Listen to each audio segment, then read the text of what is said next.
everybody. Happy Thursday. No, happy Wednesday, because each Wednesday this month, we're going across America for our global travel update. This being the first Wednesday we're doing it, so I hope you'll join us. If you saw my little video yesterday teasing where we were going to be, well, now I can tell you where we are. I'm on the banks of the Cumberland River in a city I truly love. I'm upstairs on the top floor of the Four Seasons in Nashville, Tennessee. And that's right, Music City. I am literally 3 blocks away from the Ryman Auditorium, which holds a special place in my heart, because a couple of years ago when we were doing a special on Dolly Parton, she and I actually sang a duet there. That's right, and we did the video. But I have to tell you, in the interest of full transparency, when we were done, she looked at me and said, "You sure ain't no singer." She was right, but an experience I will never forget. Music here is everywhere. You got to love a city where when you land, there's live music at the airport. There's music literally on every street in the downtown area. And of course, we've got the Ryman, the Grand Ole Opry, and so many other performing venues. I spent the afternoon yesterday over at an iconic location, Gibson Guitars. You can't come to Nashville without checking out the garage for reasons that you'll see when you'll get there. And I don't even play the guitar, and I was blown away. You got to check it out.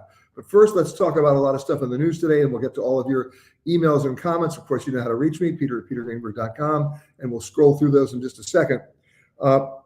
This day in history, the Pony Express, 1860, founded this week. Of course, today, the Pony Express might give the airlines a run for their money. We just did a research survey that found that airline schedules in the last year have been padded 27%. That's right. That means your flight is now scheduled to land 27% later than it was a year ago. That should tell you something. Not good. And if you think that's bad, the FAA is now pleading with airlines to cut flights for the summer. Why? Well, we heard of pilot shortages, staff shortages, waitress shortages, housekeeping shortages. Now we have air traffic controller shortages, and you're starting to see airlines like JetBlue and Delta not only cut flights, but cut routes. In fact, just 2 days ago, Delta cut 17 domestic routes.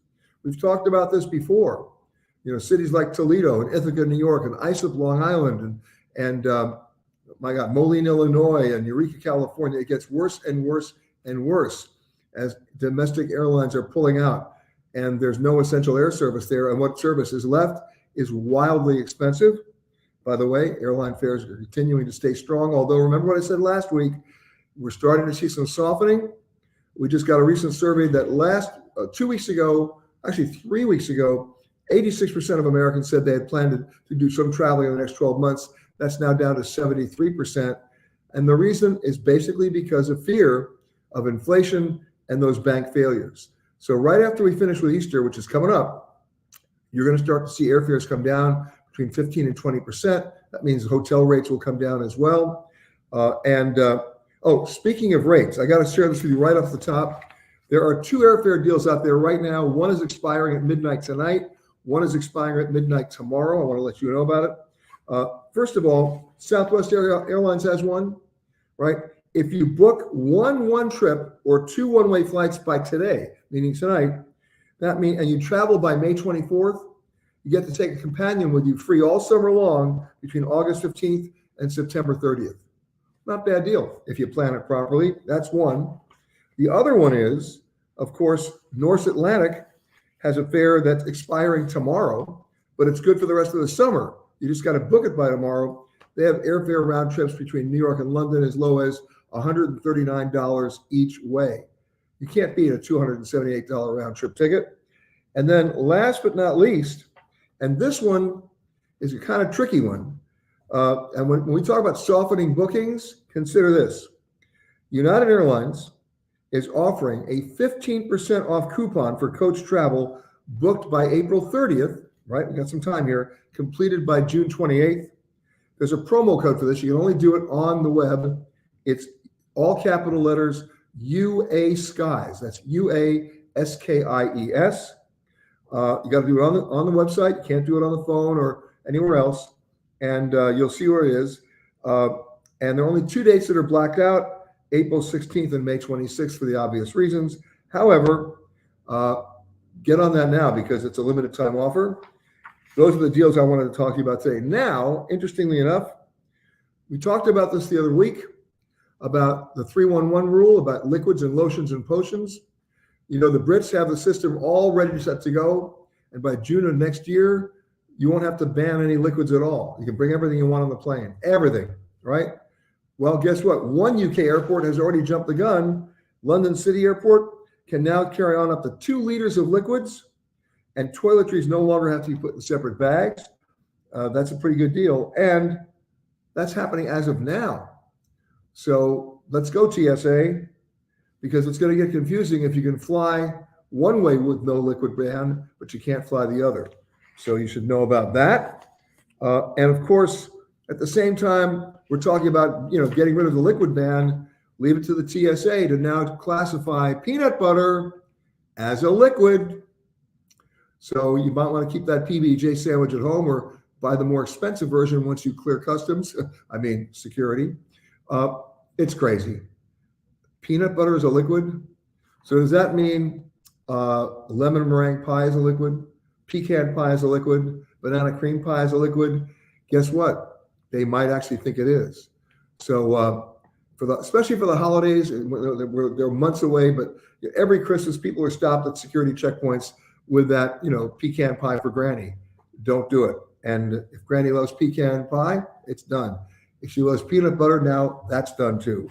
We'll see what happens with that. All right. Now, let's get into some other stuff. There's a legislation being proposed for a national no-fly list based on unruly passengers in this country, not terrorism and security threats from overseas, but just passengers being unruly, disruptive, or downright violent. We may remember during the pandemic, over 7,000 cases of people being pulled off planes for refusing to wear masks and then getting violent about it. Alcohol was involved in so many of those cases, or people not on their medication or too much medication in other cases. At one point, one airline was asking for all the other airlines to share their no-fly list so that somebody who was disruptive on United didn't just walk over to American and do the exact same thing. That never happened. So now there's a bill in Congress to do it. Who knows if it'll be passed, but at least it's being introduced and being talked about, because we're seeing stuff every day where passengers try to open the door and jump down the slides, or just yesterday a passenger jumped on a counter at a gate at JetBlue and was being disruptive. We need some rules here. Now, of course, my suggestion, which nobody's listened to, is to invoke the fourth quarter NFL alcohol rule, which means, at least at the airports, that no retail establishment in an airport can serve you alcohol within 45 minutes of the departure time posted on your boarding pass. That will do a lot to eliminate problems, because so many passengers are boarding the plane already tanked. Then you add altitude and pressure on that, and it basically accelerates the problem. So I wish somebody would listen to me. It's not a retail issue. Remember, I don't go to the airport to support retail. I go to the airport to get through it, to get on my plane. Why we think we have to go shopping at an airport or have fine dining at an airport is only because of the retail model for businesses at the airport. It's flawed. It doesn't work, and it doesn't lend to good behavior if they're serving alcohol within 20 feet of the gate with no cutoff. All right, so much for that. Let's say hello to some people here. Let me, here we go. Michelle likes the idea we're going all across America. Right. I'm not going to tell you where we're going to be next week, but we'll give you a tease. We always do that on Tuesdays. And of course, we're doing it this month, always on Wednesday. Teddy says, greetings from Los Angeles. Evelyn saying hi from Denver. All right. Patty's saying, IH jammed yesterday. Yeah, I know. Houston's been tough. I was just going through it the other day.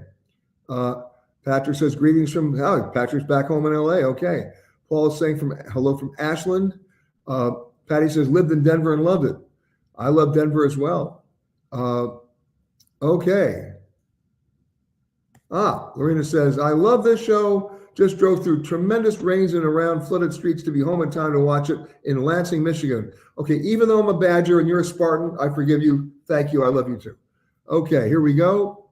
We're moving right down here. Camilla's in Tucson today. Judy's saying, what is the best website to search for airfares? Well, you said the word search as opposed to buy, so I like you already. Look, you can look for the big search aggregate number companies like Kayak or Google. You can go to individual airline websites as well. But remember, you're only searching for them there. I'm not telling you to buy them there, right? We've had this conversation before because it's all about the conversation. You want to then pick up the phone once you establish that fare and call the airline and have a conversation with them. Once you establish that it's not a 33-minute connect time, once you establish that you're not making 7 stops along the way to get your discount fare, once you establish that you're not going to be paying $300 for bags when the ticket was only $20, then it's time to have a conversation before you ever hit any keystroke. Okay? Jack says, greetings to the mountains west of Asheville. We were just in Asheville. We did one of our specials there. Sue saying hi from Bellingham, Washington. Okay. Sue says, what's the best time to get airfare from Seattle to Austin, Texas for June 6th? Today. You're about 2 months out. You're in that 54-day range. So check that out. All right. Colleen saying hi from San Francisco. Patty says, no liquors allowed with you on United. I'm not talking about people doing BYOs. I'm talking about people already boarding the plane tanks from the airport bar. Okay. All right, here we go.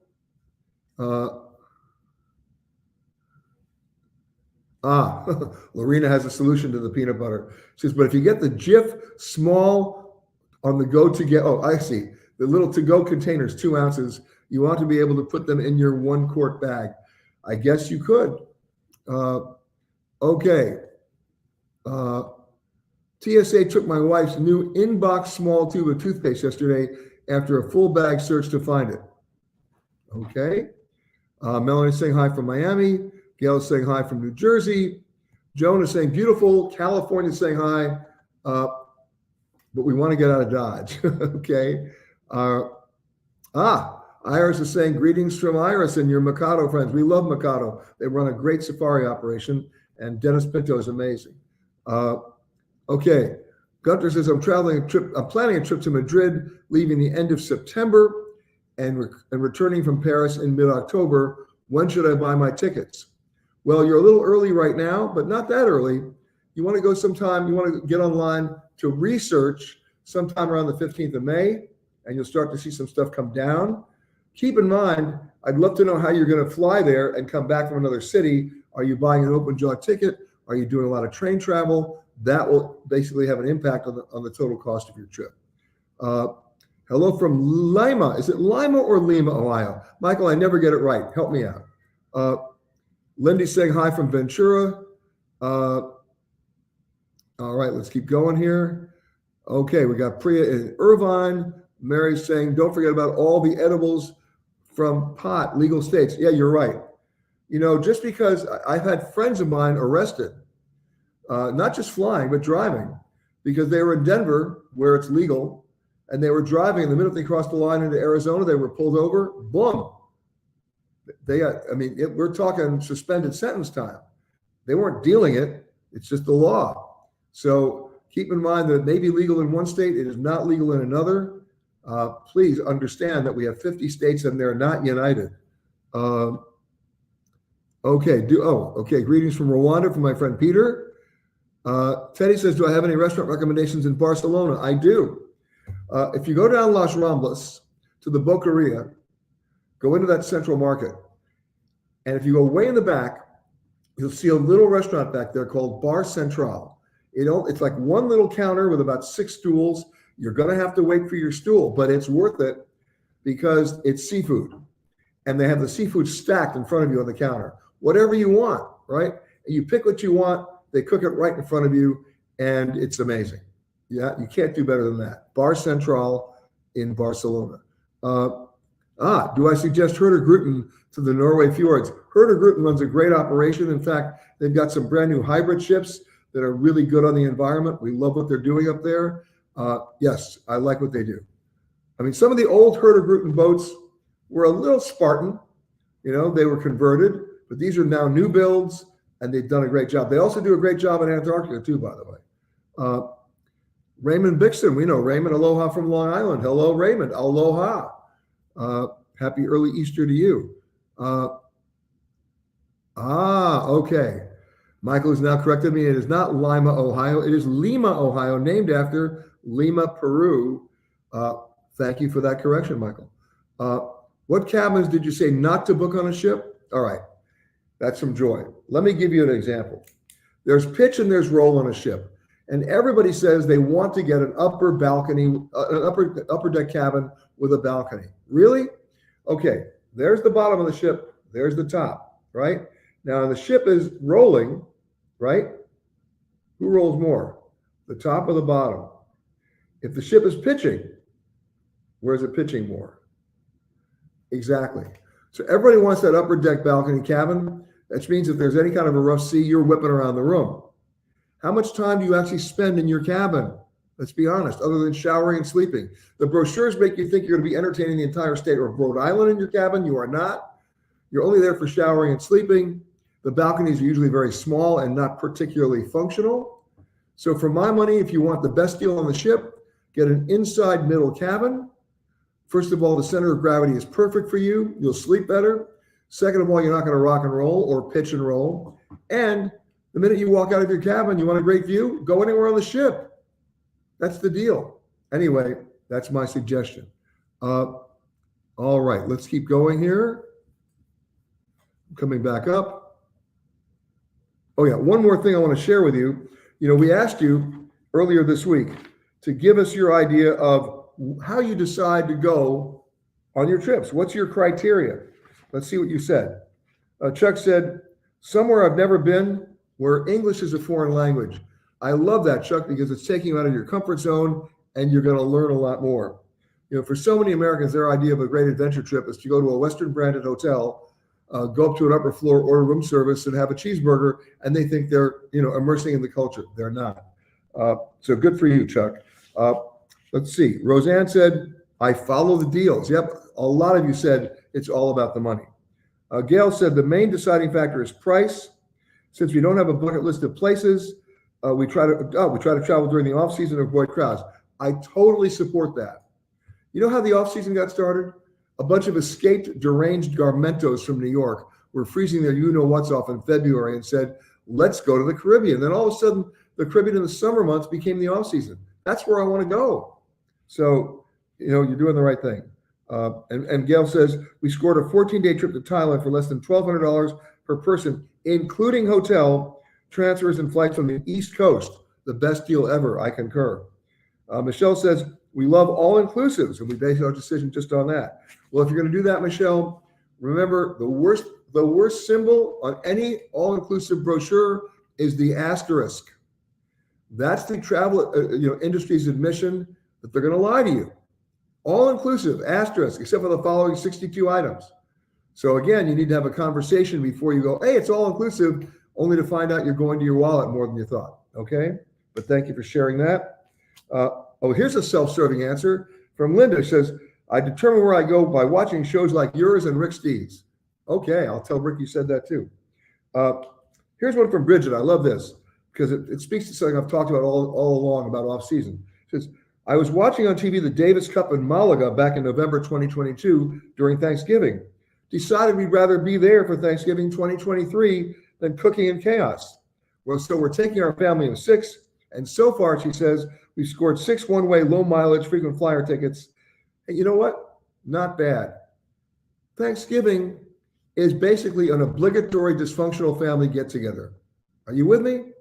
All right, so instead of all your relatives hitting all your emotional buttons, you know what? Leave town. They don't know from Turkey and Malaga, and that's where you have a great time. You can have Thanksgiving a week later. I guarantee you'll even get a better deal on the turkey. Okay, so there you go. So some of the questions that you answered, and now let's go to the photo of the week.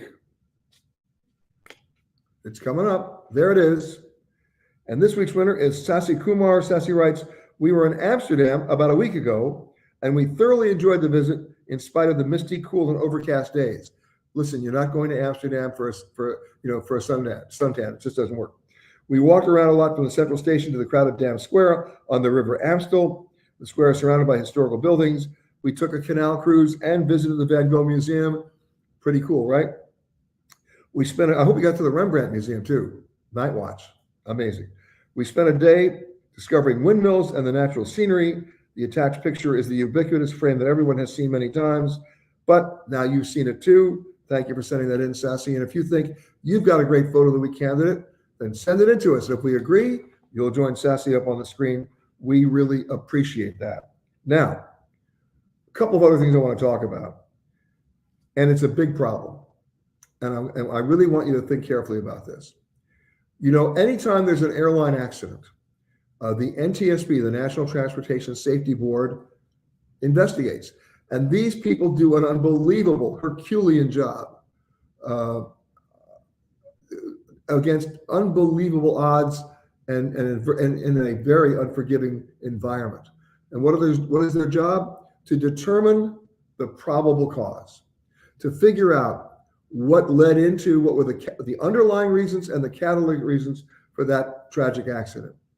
And their work over the last, decades has been nothing short of miraculous in terms of basically digging down to finding out that probable cause. Well, one thing bothered them as they investigated a number of different airline accidents, and in many cases, airline accidents that were deemed survivable. They were finding a lot of situations where small children under the age of 2 were either seriously injured or killed because they were lap kids, meaning the FAA still allows parents of kids under the age of 2 to hold them in their lap and not buy a seat for them with a proper restraint. And there are so many instances where the NTSB found that didn't happen in a good way. The physics of it were that no parent can maintain the grasp on their child in a hard G landing, and these kids become human missiles. There was United Airlines Flight 232 in Sioux City, Iowa. Miraculously, people survived that crash. The pilots did an unbelievable job of even getting that plane on the ground. I covered that story, and the NTSB investigators told me where they found either injured or killed children, not fastened into their seats, not at all. Now, this is not a new problem. The NTSB has investigated so many of them, and as part of their mandate, they make urgent safety recommendations to the Federal Aviation Administration. And going back over 30 years, they have continued to make the recommendation to the FAA that kids under the age of 2 have their own seat with different restraint systems. How did they come up with that? Well, they just didn't notice the kid in the overhead compartment after a crash. No, they went to their own labs and did their own testing with baby crash test dummies. And they simulated the speeds of a hard but survivable landing. And in every case, those kids flew, and they were killed in the tests, of course, with those baby crash test dummies. So they made these urgent safety recommendations to the FAA, and which were ignored, flat out ignored, which speaks to the dual mandate and impossible task the FAA has, because when it was established by an act of Congress back in 1935, it was given that dual mandate, right, to enact and enforce safety regulations and to promote the business of aviation. You cannot do both. And historically, the FAA has always sided with either operators or manufacturers about the tough economic impact of imposing any new rules, even when safety has been demonstrated unequivocally. So this is going on and on and on. And after one other incident, the FAA, when they get these recommendations from the NTSB, it's part of government policy that they have to respond within 90 days. So what did the FAA do in one case? They waited until the 89th day to say they were going to study it. And that constituted an acceptable response. So what did the FAA do? They went to their own testing labs with their own centrifuges and their own rocket sleds, and they got their baby crash test dummies, and they did essentially the same tests that the NTSB had done.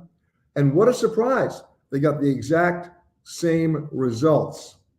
So now they've been confronted with incontrovertible evidence. And what did the NTSB do? They just didn't make a sort of like a vague recommendation. They said the following: It's based on the weight of the child under the age of 2. A child from the weight of like 0 to 20 pounds has to have a rear-facing restraint seat. From 20 to 40 pounds has to have another rear-facing restraint seat, and from over 40 pounds has to have their own seatbelt facing forward. And they did all of these in tests. So now here's the FAA confronted with incontrovertible evidence. And what did they do? They waited 89 days to study it. Then those findings that the NTSB had were confirmed by the FAA. Now what are they going to do? What I'm about to tell you, I'm telling you verbatim. I'm not making it up.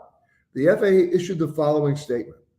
We applaud every parent as a traveler to be responsible, but we're not going to ask the airlines or demand the airlines to provide these restraint seats, because if we did, the airlines would just then raise fares, and people who would otherwise fly would drive and be killed in automobile accidents. Are you kidding me?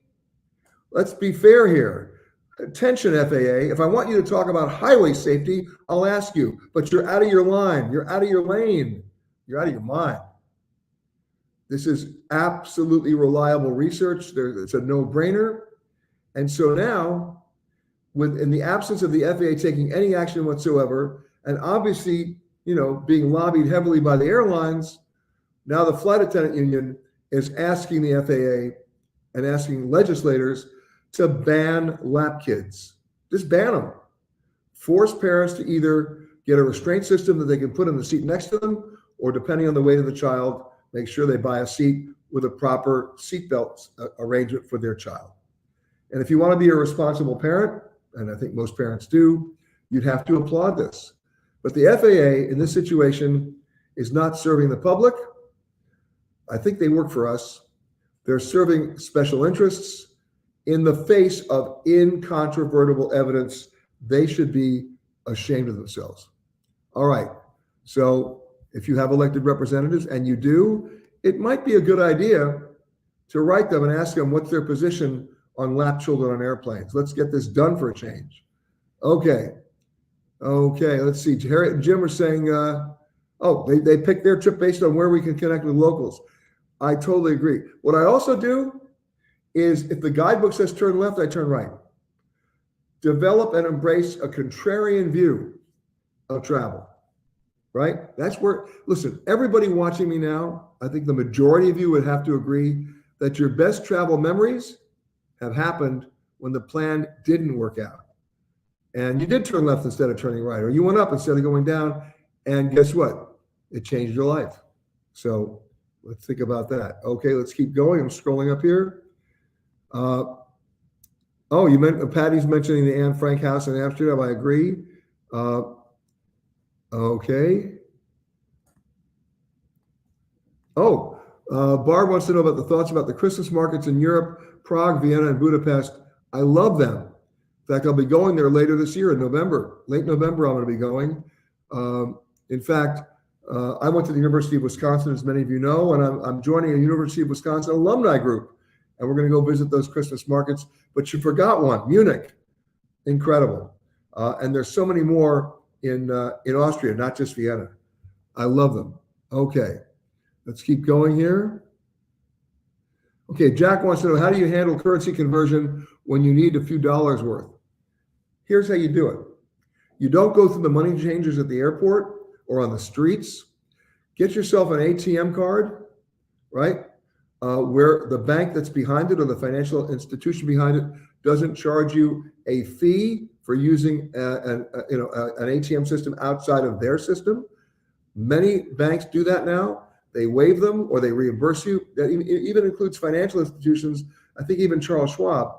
Find one that has that, and then wherever you are in town, go to a local bank that has an ATM machine, not the private ones on the street. One that's just a regular bank machine, and take out only what you need. That's the beauty of it, right? Because the money changers make money on both ends of the transaction with high commissions and a not favorable exchange rate. Or do what also I do. And by the way, not just for foreign trips, but for domestic trips as well. Sometimes you have to call ahead to your local bank to make sure they have them. But I actually go and I get 200 $2 bills. That's right, they're legal tender, $202 bills, and I use those for tipping. First of all, it's a great conversation starter, and they're legal, and people remember you too. So think about that. All right, let's keep going. Oh yeah, one more thing. As we're seeing airlines cutting routes, it's time to realize how airlines are rescheduling their flights too. They're flying fewer flights on larger planes into airports during peak times. That's why so many airports seem more crowded than they normally are, because we're all getting there at the same time or all arriving to another airport at the same time. So if you're making a connecting flight, you know that 33-minute connect time is absurd, delusional, and suicidal. You want to give yourself at least 2.5 hours. But even then, so many of my friends now are doing something called trip stacking.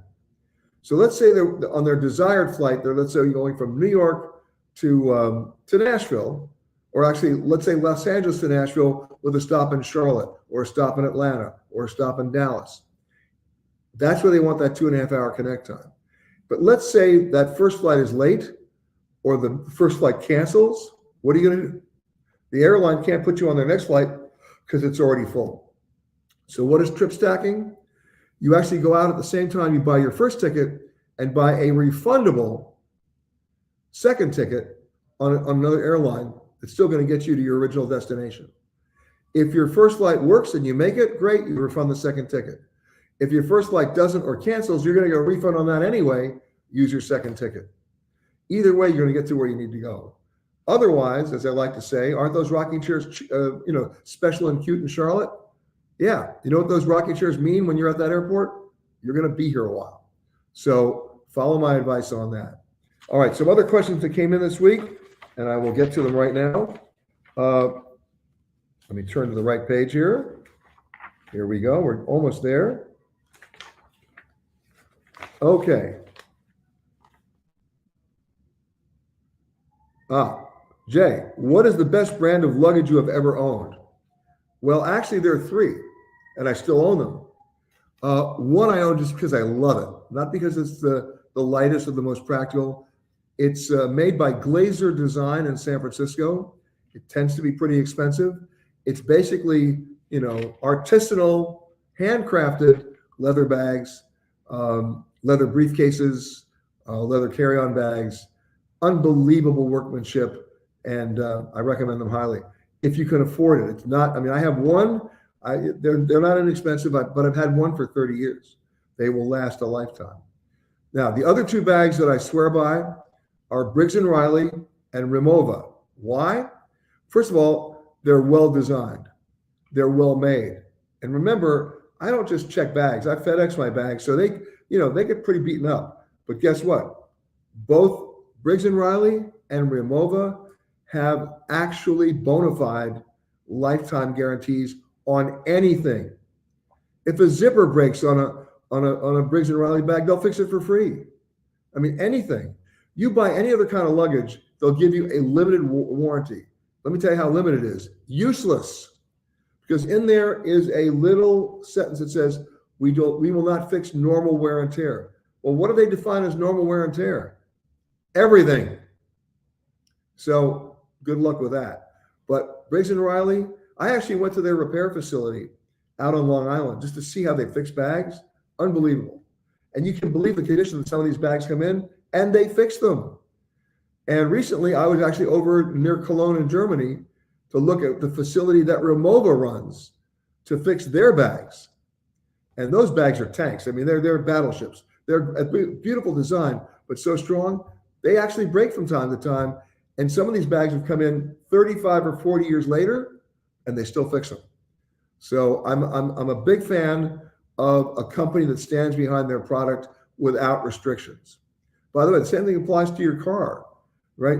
When you buy a new car, limited warranty, and you find out it's limited to, the transmission in 100 years. That's not what you need, right? The new cars coming out of Korea, like Kia and Hyundai, they have 10-year warranties that cover everything. You got to love these guys, right? And it makes you want to go buy another one. So when you travel as much as I do, you ask my favorite brand of luggage, those are the 3. Glazer Designs, Handmade in San Francisco, Remova, and Briggs & Riley. All right. Here's one from Sarah. But before I ask that question, I'm going to show you the trailer for our next Hidden in our Global Hidden series. So far this year, or actually so far the last 3 years, we've done Hidden Turkey, Hidden Poland, Hidden Canary Islands, Hidden Saudi Arabia.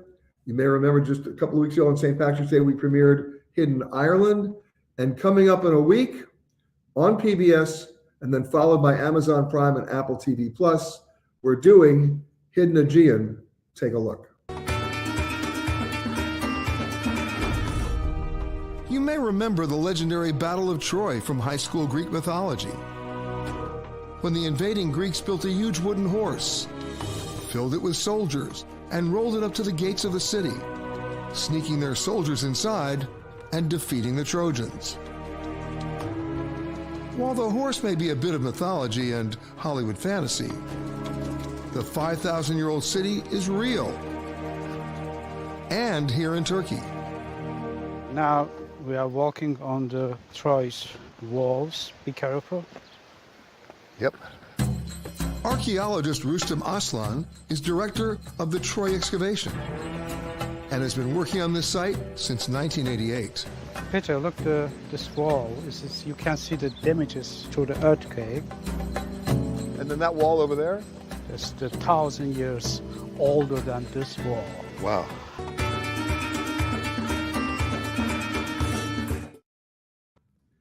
That's right, premiering later this month, actually in about a week on PBS. Check your local listings, and of course, Amazon Prime and Apple TV Plus. So we had to defeat the mythology that Troy was in Greece, but you'll see exactly that story, and I hope you will. Now I'm going to ask Sarah's question. She says, isn't the Aegean considered to be Greece and Turkey? Yes, you're right. But did you see the name of our show? Hidden Aegean Turkey. Don't think for a minute we're not going to do Hidden Aegean Greece. That's coming up soon as well. So I hope you get a chance to watch. Okay, let's see how we got here. Michael says, the weather is horrible today in many central parts of the USA. Be safe, everyone. Thank you, Michael. Joan wants to know, have I ever gone on a National Geographic tour? I haven't, but they do a great job because in many cases they're partnered with Lindblad, and they do a great job. Okay, flying from Munich to Chicago with under 2 hours to make connection to Seattle. I assume I have to clear customs in Chicago. Is this doable? And the answer is yes, it is. You're at the margins there, depending on how many other flights are landing at the same time you are. Do you have global entry? Please tell me you do. And if you're not, go get it. It's going to speed you through. Bottom line here is, remember, when you have to clear customs and immigration in Chicago, you put your bags will be tagged all the way through to Seattle, but you're going to have to take them from baggage claim once you clear customs and put them back on a belt for connecting flights to get your bags to Seattle. You'll then clear security, take a train or a bus over to the domestic terminal to fly on to Seattle, where you'll have to go through TSA again. So I hope you have either TSA pre-check or clear. This is exactly what these systems were made for. But anyway, get your running shoes on. Okay.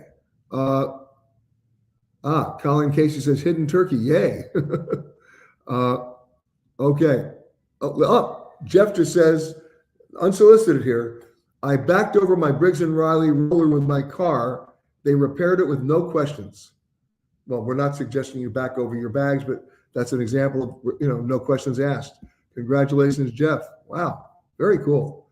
All right. Okay. Patty's saying Boeing 777 Houston to Chicago. The only reason why that's happening, Patty, is that's a positioning flight.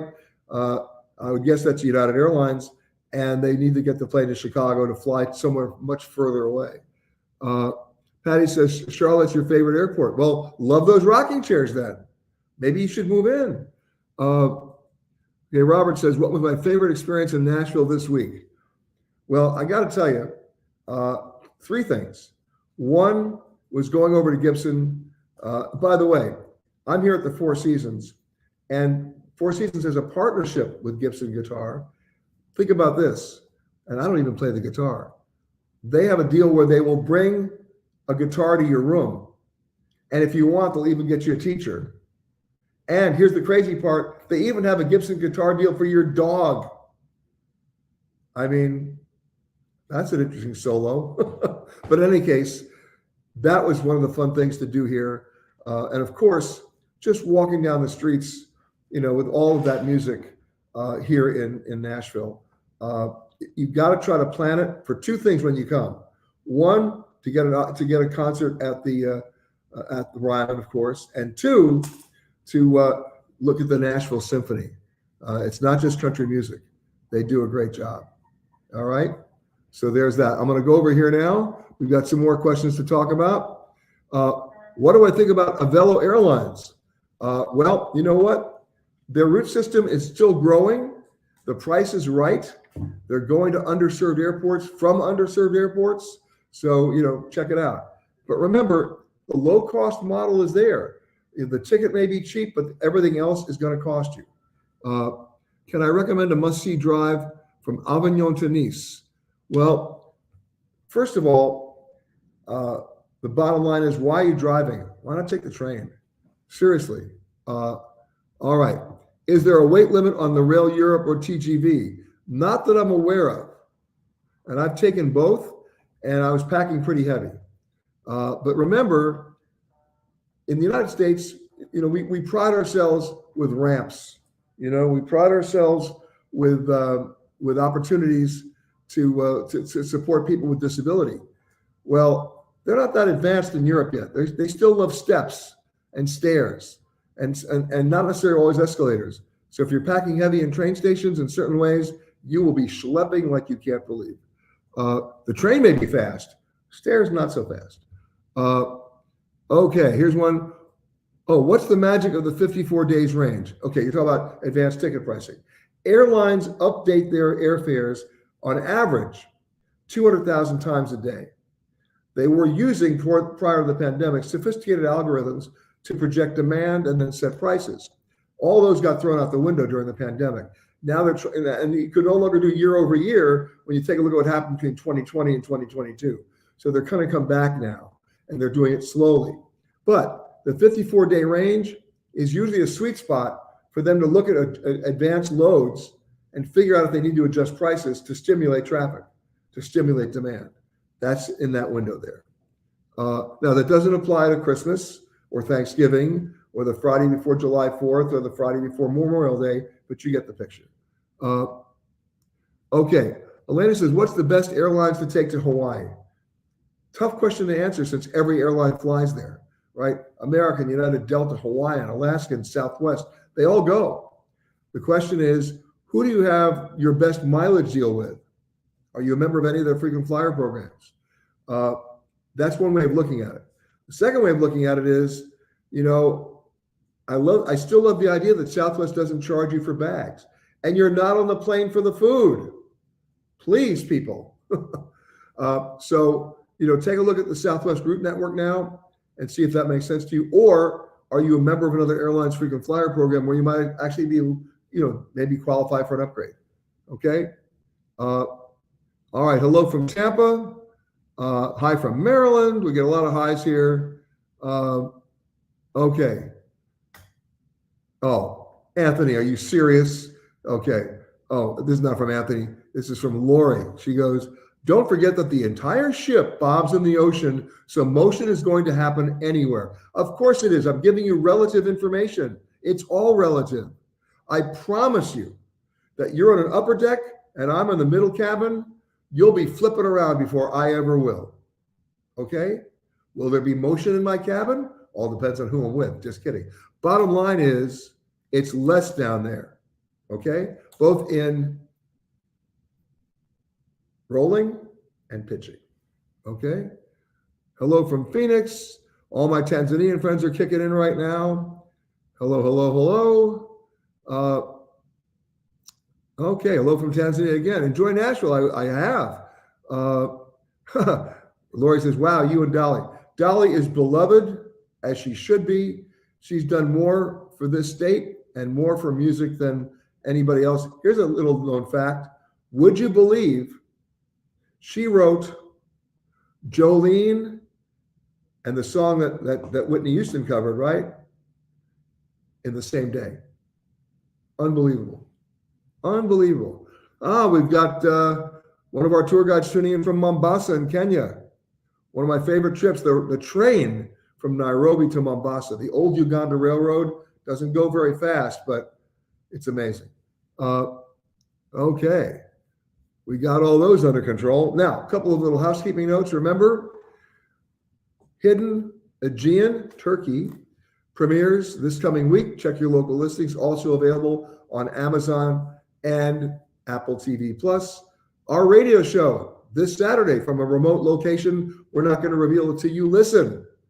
Okay, that's this Saturday from 10 a.m. to 1 p.m. Eastern on many stations. If you can't find it, it's okay. We stream it live on petergreenberg.com. If you got any more questions, you know how to reach me, peter@petergreenberg.com.